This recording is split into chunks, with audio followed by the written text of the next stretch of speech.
Now updating our coverage of the medical jet in Northeast Philadelphia last Friday. Well, tonight authorities identified the victim who died in his car on Cotman Avenue at the time of this crash. First responders found 37-year-old Stephen Druitt of Philadelphia dead inside his vehicle.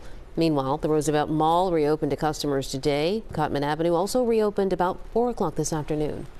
And as we just mentioned, it's been 5 days since that crash, along with the victim on the ground. All 6 people on the plane were killed. It is such a tragedy. We wanted to know more about the Mexican company that owned the plane involved in this. Investigative reporter Liz Crawford found out this company had another plane crash, just about a year ago in Mexico? Yeah, about 15 months. So the company Jet Rescue Air Ambulance said they had another Learjet crash in 2023 as the plane was making a landing.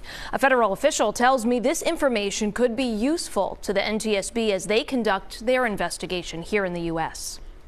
The Learjet 55 that crashed into a busy neighborhood in Northeast Philadelphia left behind death and destruction. The medical plane was owned by Mexico-based company Jet Rescue Air Ambulance. CBS News Philadelphia learned the Federal Aviation Administration, or FAA, does not have direct oversight over foreign companies. They rely on the International Civil Aviation Organization, or ICAO.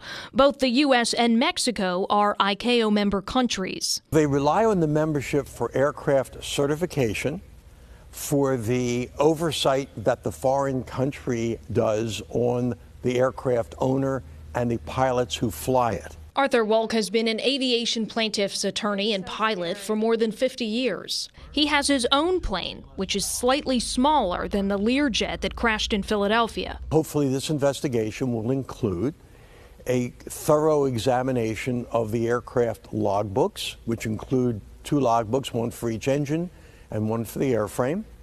Will include an examination of the pilot credentials, their records, their flying records, recent flight experience, and qualifications to fly the Lear 55. Because it's a foreign company, this investigation could be a bit more challenging for the NTSB. I would expect that the maintenance records are in Spanish, so they're going to have to be interpreted and translated by someone who not only is Spanish speaking, but also speaks aviation in Spanish. The NTSB says there's little difference in an investigation involving foreign aircraft and pilots. Mexican aviation authorities will contribute maintenance information and accident history.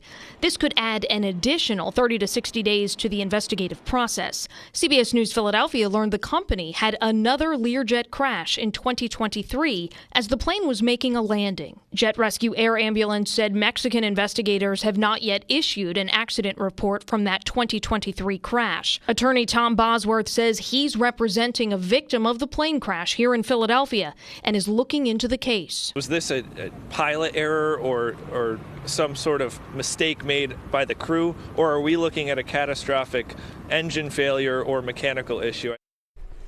Well, a spokesman for Jet Rescue Air Ambulance told us they adhere to FAA mandates and said we conform with the manufacturer's maintenance directions and with regulatory requirements in Mexico, which are largely the same as in the U.S. Still so many questions, only the beginning phase of that investigation. So many layers to this, too, that ultimately have to be sifted through. So thank you so much, Liz. It'll take time.